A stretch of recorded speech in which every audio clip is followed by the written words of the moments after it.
jaa ngeen jëf ci ànd bi ak télévision Futurs Médias xibaaru marax yi ponk yi ca gën a fës coowal suuf ca Pekes la xewee askan wa yeewoo foofe nag maire ba la ñu ca joxañ baaraamu tuuma moom Jibi Mbay weddi lu ni mel ba set wecc dinañ ci ànd ak Cheikh Anta Diop ci kanam tuuti lu jëm nag ci campagne njaayum gerte mi ñu ne ma nga cay jafe-jafe baykat ya nekk ca ñaxaar ñoo ko wax ndax nee nañ boobu ba léegi ni mënuñoo jaay seenub gerte te nag nguurug Sénégal li mu ne nañu ko jaay kilogramme ba ñoom loolee nag àndu ñu ca ndax lanu seetlu mooy njëg li néew na bu ñu ko méngale ak la nga xamante ne nii kon moom la ñu ca war a am fële ca njagañaaw ci jamono jooje nga xamante ne ñële ña ngay ñaxtu ñoom jot nañu rek jumtukaay yoo xamante ne nii dana mën a tax nag ñu waajal mbay mi ñu dëkkmal ñu wax ci leneen muy Dakar Bamako ferroviaire léegi tey nag kon jafe-jafe xëy na war leen gannaaw ndax daan nañu nag bëgg a door ab liggéey boo xamante ne nii kon jëm na ci jekk-jekkalaat liggéey jekk-jekkalaat seen bërëb boobee nee nañ nag fii ak ñeenti weer lañu ko àppar jëruñ ji nga xamante ni moom la ñu dénk wàllu infrastructure moom moo xamle lu ni mel ca tukki ba mu doon amal ca Thiès ngir xooli jafe-jafe yi nga xamante ni ñoom liggéeykat yooyu ñi ngi koy jànkonteel mbokk yi ponk yaa ngi ni yaatal gi léegi lay doon.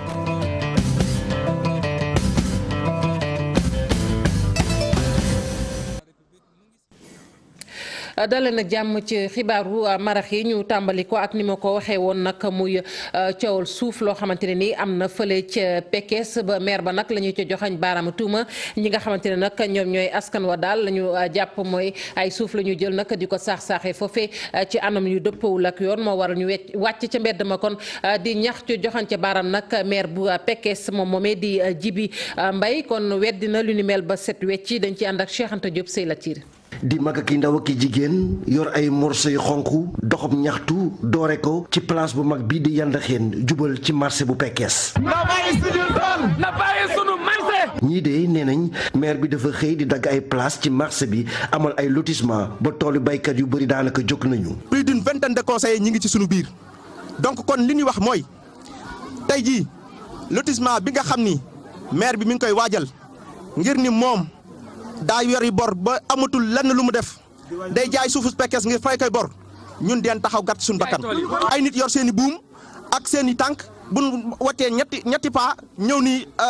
diw sampal fii dootuñu ko nangu léegi nag dañuy interpeller le ministre de l'intérieur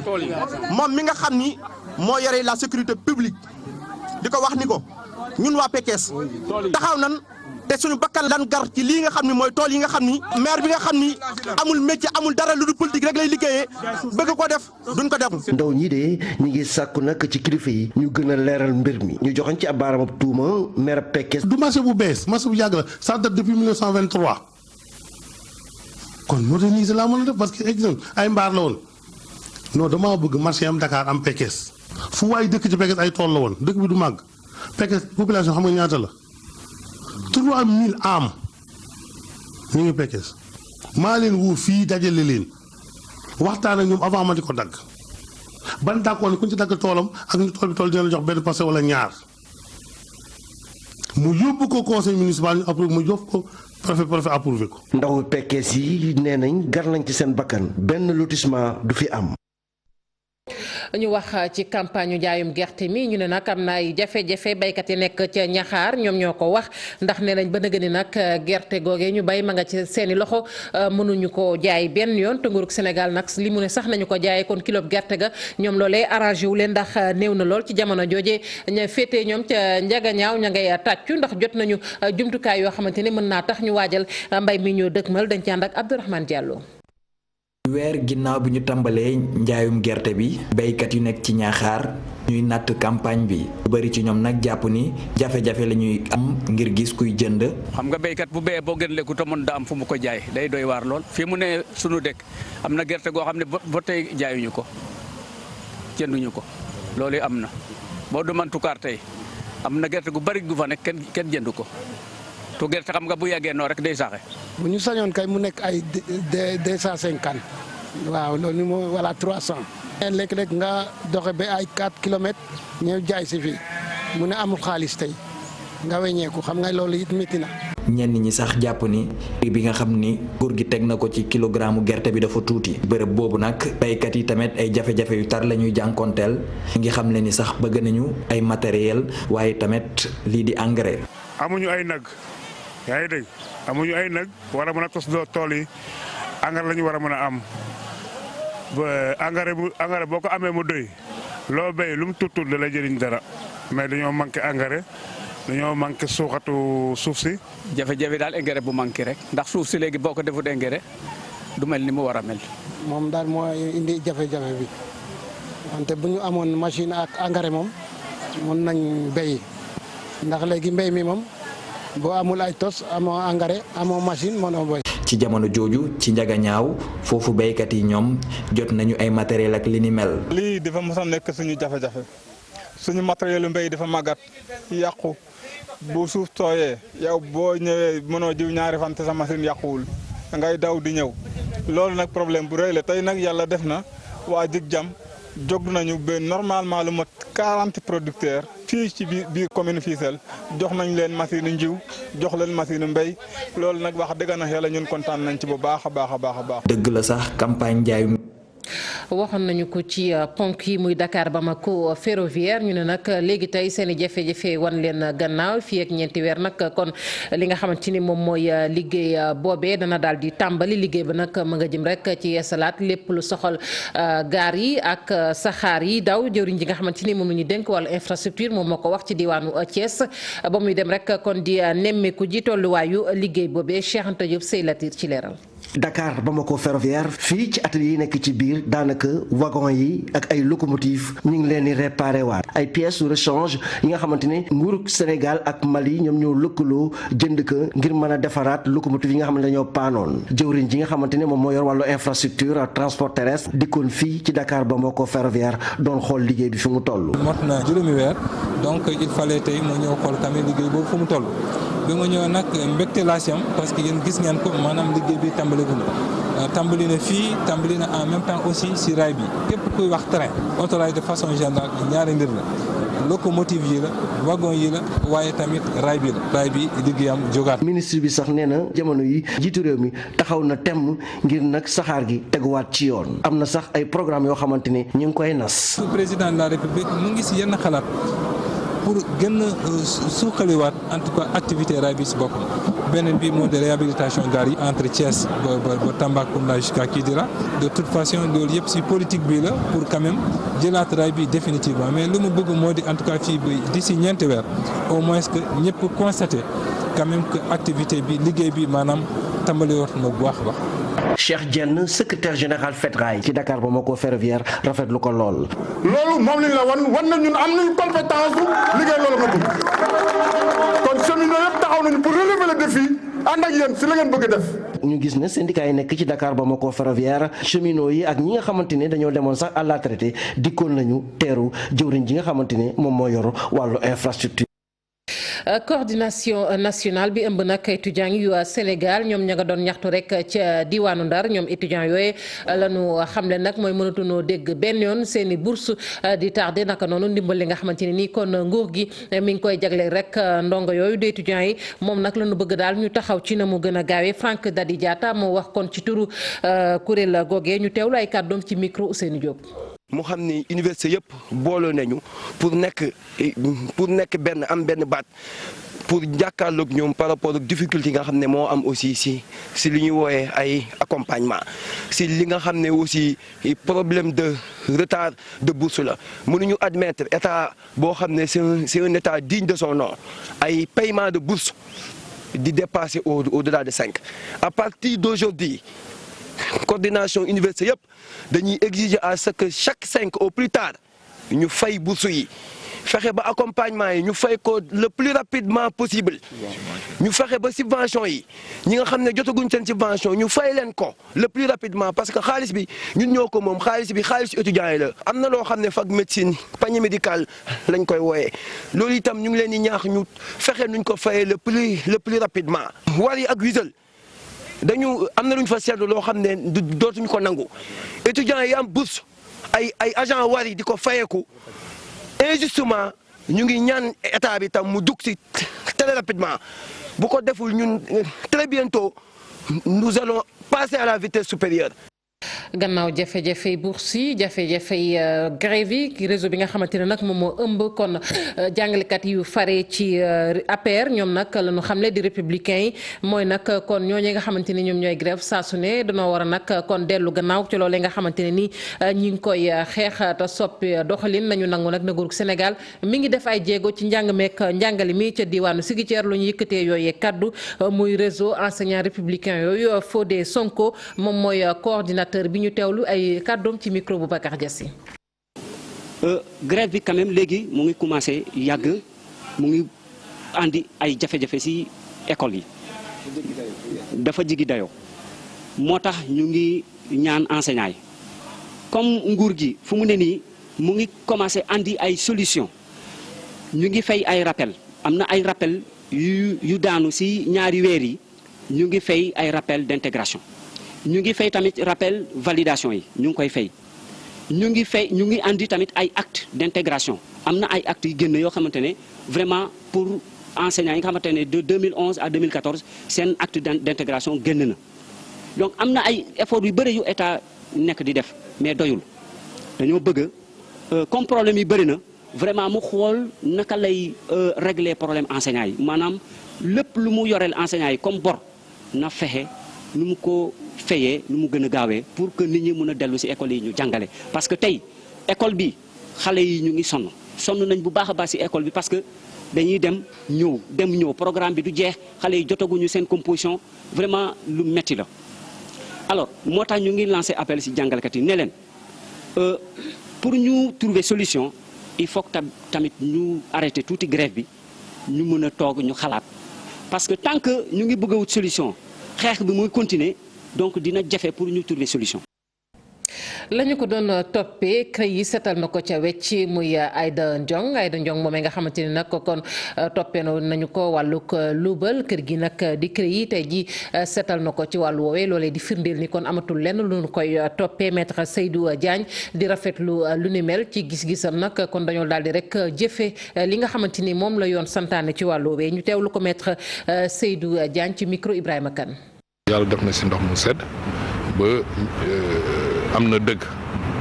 ci tuuma yi nga xam ni moom lañ ko teg depuis bientôt mat na ñeenti at ñu koy rafetlu di rafetlu liggéey bi nga xam ni justice sénégalaise def na ko ci dossier bi liggéey boobu yëpp nag ñu waroon ko def wan état du Sénégal ak procureur spécial CREI yi ak waa CREI yi yëpp juge d'instruction yi que li ñu doon toppee Aïda Ndiong dara nekku ci loo xam ne mën nañ ko teg ci yoon. suñ demee ba procureur bi nga xam ni mooy moom la ñuy jàmmaar lool dem na ba wax ñun li nga xam ni mooy ñun moom la ñuy wax juge d'instruction yi nga xam ne ñii su fekkee attewuñu tamit ñoom dañu nekk ci diggante avocat yi ak procureur yi baat bi avocat yi wax moom la procureur wax te moom la justice ndax magistrat yi moom la ñu wax looloo tax ñu jàpp ni pour ñun mbir mi jeex na. tuuma yooyu nag xayma woon nañu ko ci ñeent fukki milliards ak juróom-ñaar ci suñuy koppar Karim Wade nag amul sikki sàkk ci yoon ku ne xam na ni mooy candidat bu parti démocratique bu Sénégal Assane Ba moom moo ko wax moom moomee nag bokk ci comité directeur bu parti démocratique bu Sénégal taskatu xabaar bi de Mamadou Thior moom na ma ko gisee nag mooy doomi Abdoulaye Wade ji dafa war a rek kon seetal boppam ci diggam ak yoon fii ci Sénégal laata nag muy mën a samp ndëndëm bay wax ni moom tey jii candidat potentiel la loolee nag mi ngi ko xamle moom Karim Wade ci colloque bi nga xamante ne amaloon nañu ko colloque international ci wàllu jàmm la ci la fësale woon nag mbébét bi nga xamante ne nii kon am na ko ci woteeg faluk njiitu réew mi Cheikh Diop lañ ci àndal Abdoulaye Diallo. parti démocratique sénégalais daal di dëggal boppam ne daal nañuy samp ki nga xam ne rek moom moo di Karim Meïssa Wade ngir mu jiite leen ci élection yi nga xam ne rek namu nañ koo amal ci atum 2019 naka noonu itam doomu Abdoulaye Wade bile daal di rek tëral ab projet am langue politique bi ci colloque international de la paix. ci kattanu suñu borom incha allahu rabbi Karim Meïssa Wade mooy candidat parti démocratique Sénégal à l'élection présidentielle de 2019. defoon nañ la candidature boobu nag ba tey dañ koy yeesalaat incha allah au mois de juin 2018 mu nekkaat donc le candidat officiel il est déjà mais dañ ko koy defalaat encore en juin 2018 pour mu nekkaat le candidat du parti démocratique sénégalais. ay rëq-rëq bu ñu sukkandikoo ci politologue bile di xam le ne doomu Abdoulaye Wade bile war na leeral jafe-jafe yi nga xamee ne amoon na ko ak yoon loolee lu mat a wax la. ci atum 2007 lañ ko génnee kaso si anam yi ñu ko génnee ñëpp xam nañ ko nee nañ am na sax benn déggoo boo xam ne judd na fa ñu koy wax protocole de Rebeuss c'est dëgg laa du dëgg kenn mën ci àttu mais ci wàllu woowu ak lu mën ci xew nga ne da nga namm jiite Sénégal te yeeyul nit ñi yàppale nit ñi ci wàllu lu tax mënta ñëw. ci kattan suñu borom nekkatul sax ay weer ay fan yu néew a néew bu soobee yàlla di ngeen jot calendrier officiel bi nga xamante ni ci la ñu sukkandiku pour Karim ñibbi si Sénégal. candidature bu Karim Meïssa Wade ci élection présidentielle yi nga xam ne na mën nañ koo amal nag daal di jur coow lu rëy ba tax waa PDS di xamle ne lu tëwut a xam jarta yàkkamti fii ak fan lépp dina leer. ñu àddu nag ci salon bi nga xamante ni moom la ñu jagleloon wàllu ko mbay mi ñu doon ko amalee fële ca France salon boobee nag kon daal dinay tëji buntam ci dibeer ji ñi nga xamante ni ñoom ñooy producteur yooyu yëngu nag ca wàllug pomme de terre te bàyyee ko woon fii ci Kër Massar ña nga woon foofee ñoom nag nee nañ daal amoon nañu ay jafe-jafe lool ngir jaay li nga xamante ni moom la ñu fa yóbbu mooy pomme de terre bi ngir jaay ko sax fii ci biir réew mi may jéggalu am nañu ay jafe-jafe ngir jaay ko ci biir réew mi bu weesoo loolu nag ceebu mbay mi tamit wax nañu ca nee nañ ceebu mbay ma nag ñoom am nañu ci yaakaar bu baax a baax ne ëllëg kon ceebu mbay mi daal njaay mi dana gën a dox Ibrahima Camara la ñuy fekk ji ca France. baykat yu bàyyi ko Kayar dikk ci salon international de l'agriculture bi bokk na ci lu leen gën a soxal mooy jaay seen pomme de terre dañuy am problème de commercialisation. certes l'État mi ngi def ay effort di arrêter les importations mais ba léegi doyul on aimerait bien que ñu gën a gunge baykatu Kayar yi ndax bu ñu leen gungee vraiment Sénégal dina am autosuffisance en pomme de terre et je pense que bu ñu béyee pomme de terre aussi mën nañ ci lekk ba ko di ko exporter buñ ko amee ay magasins de stockage. mu mel ni waxatu bu dajeek gestu français yi seen xam-xam màcc ci wàllu pomme de terre ñoom ñu bëgg dikk jàpp ci njaayum pomme de terre bi. donc mon métier c'est de venir avec des partenaires français des filières professionnelles. man li ma yitteel mooy ñëw Sénégal ànd ak baykatu pomme de terre yi dimbali leen ba ñu mën a am ay meññeef yu baax mucc ay waaye tamit naka la ñuy fexe ba jaay ko. et aller vers des schémas d'auto-indépendance alimentaire. C'est l'enjeu fondamental dans les 20 prochaines années. baykatu ceeb yi bàyyi ko ci peggu dexu Sénégal bi ñoom am yaakaar ci bay dundee. waaw tolluwaayu ceeb bi ci vallée bi moom yaakaar naa ni mën nañ ci bañ a waxati lu bari ndax bu ñu waxee comme ni ko président de la République waxee woon bay dundee ñu dem ba bay dundee am yaakaar ni dinañu ko am muy autosuffisance en riz ñuy xalaat ni dinañu ko am ci 2019 bi ñu nekk balay jeex. yaakaar naa ni kon tolluwaayu ak gis-gis ci bay dundee ci suñu réew wax dëgg yàlla am nañ ci mbégte. salon international de l'agriculture bu ren ji toll ci juróom fukki édition ak juróomeel bu ren thème bi mim réew tànn mooy jéego ak mbébét yu Sénégal mën a am ci wàllu wi. jaajëfal ko bu baax Ibrahima Camara ñu wax nag ci goxaan yi ak léeg-léeg nag koppar yi nga xamante ne nii moom la ñu leen di jagleel koppar yooyu nag ba ñu ko xayma daal néew na lool kon solo si daal mooy gën a dooleel goxaan yi naka noonu mu am nag ndaje mu yaatu moo xamante ne nii amaloon nañu ko fii mu boole nag ay élus locaux yoo xamante ne nii ñi ngi fekk baax fii ci réew mi ba ci élus locaux yoo xamante ne nii kon ñi ngi bàyyi ko ci diwaanu Afrique gi ak réew yi nga xamante ne fare nañu ci UEMOA Mauritanie ba ci nag coopération allemande la ñu bëgg nag mooy koppari daal ñu gën koo dooleel ci goxaan yi ñu teewlu ci Adama Diouf moom mooy njiital union bi nga xamante ni moom moo boole mbootaay élus locaux yi ci Sénégal ñu teewlu ay kàddoom ci micro Alhassane Ba. ñuy xaar ci ñun nag jàppale population yi ñu xeex ndóol xale yi jàpp ci liggéey yu bare pour que décentralisation am sens loolu nag dafa laaj jumtukaay yu bari. et ñun nag Sénégal am lu ñu ciy def ay jéego yu bare mais jar na itam ñu xool lañ ñu doxale ci yeneen dëkk yi moo tax dem nañu xool dëkk yu bare surtout ci espace communautaire ak coopération allemande jàppale ñu ci loolu ak ñun ñi nga xam ne association des pouvoirs locaux am nañ ay ressources am nañ ay experts ñu seet jéggaani xam-xam ci yeneen dëkk yi loolu yëpp def nañ ko diggante daaw ak ren tey nag atelier de capitalisation lan lañ gis lu baax Rwanda lan lañ mën a jàpp ci politique Bénin lan lañ mën a jàpp ci am Burkina Faso lan lañ mën a jàpp lu am Mali Sénégal lan lañ xam ne war mu def ay jéego yëpp lañuy dajale tey pour seet buñ fi jógee pour nga am ay ressources yu baax yu mat ñu mën a lutter contre la pauvreté ak yi nga xam moo tax ñu jox ñu pouvoir yooyu loolu mooy liggéeyu tey bi. yaakaar am ci lool ndax ay experts kese ñoo fi ñëw association élus locaux espace communautaire yëpp ñoo fi tase tey.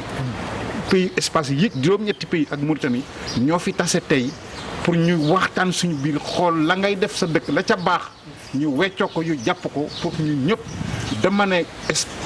UEMOA benn village la. ñu wàddu ci koom-koom gi nga xamante ne nag moom mooy suqeeko lépp lu jëm ci wàllub xaral la ci atum 2016 ñu ne nag loolee dooleel na rek sunub koom fii ci Sénégal ndax kon téeméer boo jël lu ëpp nag kon ñaar koom-koom yooyu jógee ci xarala yi dana ko faral di indi solo si nag mooy fexe daal ba gën kaa dooleel su ko defee nag koom-koom gi sax ci Sénégal bu ñu ko jëlee téeméer boo jël mu mën a yegg ca fukk ndax loolee mooy mbébét bi jëwriñ ji di Abdoulaye Bibi Baldé moom moo ko xamle ci ab lël boo xamante ne nag amal nañu ko lël bi nuñ ko waxee rek moom mooy fexe ba dooleel kon xam-xam yooyu ak koom-koom yooyu ci wàllu ko xarale fii ak atum 2025 Pape Fara ñi ngi leen ciy àndal. L'économie numérique nekk pàcc bu am solo ngir mun a dem ci wàllu émergence mu nekk secteur bu dëgër lool di mun a yokk bu baax lii di PIB bi naka noonu nekk na bërëb boo xam ne dina tax ñu mun a créer ay emploi yi lay jumtukaay day tax sax Sénégal mun a dem ci 10%. économie numérique secteur bi nga xam ne la dafa transversal donc secteur yëpp maanaam acteurs yëpp dañ ko soxla pour améliorer seen business améliorer seen compétitivité. Depuis 4 ans ñu ngi am ay taux de croissance économique yu ëpp 7% daanaka mais xam nañ ne bu ñu toogee rek ci même secteur yi même source de croissance bi croissance boobu mun na essoufflé wu. yokkuteem ñu mun ko xayma ci ñaar ak genn wàll ci téeméer booy jël ci atum 2016 ci économie bi secteur bu ñu war a gën a xoolaat ngir fexe yokk sunu koom-koom. tey jii li secteur numérique di liggéey ci économie bi déjà mun nañu wax ne li muy andi en tout cas ci wàllu koom-koom am na solo lool ba tax na war nañ ko bàyyi xel bi nag du sax li muy andi li muy yokk koom-koom bi nii ñu gis ko waaye liñ ci am ci jeexitalu ay pexe yoo xam ne buñ ko defee jubale ko ci numérique bi. bu soobee yàlla économie bi dina mën def ay jéego yi nga xam ne moom lañ yaakaar. ay coppite ki jooyante yu am solo ñu war koo indi ngir fexe ba jafe-jafe yu mu am ñu dindi ko mu jotee ci ñëpp. donc am na ay réformes yu ñuy mettre en œuvre ñu ngi actualiser suñu cadre juridique coppite yooyu nag def ñuy permettre que nit ñi entreprise yi ñu gën a accéder ci ay services yi nga xam ne prix yi njëg yi yu yomb la. atelier bi ñu seq nag ñoom ak Banque mondiale fexe ba l'économie numérique bi daal mu daal di sax fépp ci réew mi rawatina ci secteur yi gën a mag yi nga xam ne ñooy dundal dëkk bi bu ko defee ñu mën a atteindre li nga xam ne moom la nguur gi bëgg muy Sénégal numérique 2025. ñu koy faral nag di dégg ñu koy tudd ci ministère yi cellule genre ñu ne nag loolee saa yu ñu ko tuddee rek lu ca bari day am ay jafe-jafe ndax nit ñi duñu ci am lool xam-xam bu yaatu moo waral tey jii nag ñu taxaw ngir gën koo ñoŋol ministère bi nga xamante ne nag moom la ñu dénk wàllu infrastructure moom moo taxawee noonu am na sax tey jii ab kuréel gu soxal wàllu genre boo xamante ne kon daal dinañ koy samp ca boobépp ministère lañ ci jublu nag moom mooy dooleel góor ñi ak jigéen ñi ci seen wàllub liggéey ñu teewlu ci Maymouna Mboup moom mooy coordonnatrice bi ci micro Maymouna Ndiaye. plan d'action moom la ñuy defar après fi mu nekk nii atelier bi dañ ko def pour lancer activité yi parce que balaa boo amee sa benn organe bu taxaw il faut autorité bi ñëw lancer ko may leen ni leen comme mën ngeen commencer liggéey atelier bi loolu la léegi suñu commencer liggéey ñun ñi nga xam ne ñun ñoo fa nekkal loolu ñun la ñu désigner dañuy booloo xalaat. xool na léegi nan la ñuy liggéeyee ba nga xam ni li nga xam ni mooy genre bi réussir ci biir politique du ministère. activité bi ñu njëkk a def bi ñu gën a amal solo mooy renforcement capacité maanaam nit ñi nga xam ne ñoo nekk ci biir genre war cee xalaat war nañoo xam lan mooy genre mais aussi am nañu xalaat mais aussi dinañ xam lan mooy genre na du loo xam ne dañ koy kii nii il faut nga xam lan la ëmb loolu mooy renforcement capacité bi ñu bëgg a def. ci kàddu yooyu la ñuy jeexalee xibaar yi mbokk yi ñu jaajëfal leen bu baax a baax yéen ñi fare woon ci machine bi ak ñi jàpp ci xibaar yi bi mu sotti Chérif Dia mi ngi wàcc ngir ñëw jukki leen xibaar yi ci nasaraan jaa ngeen jëf.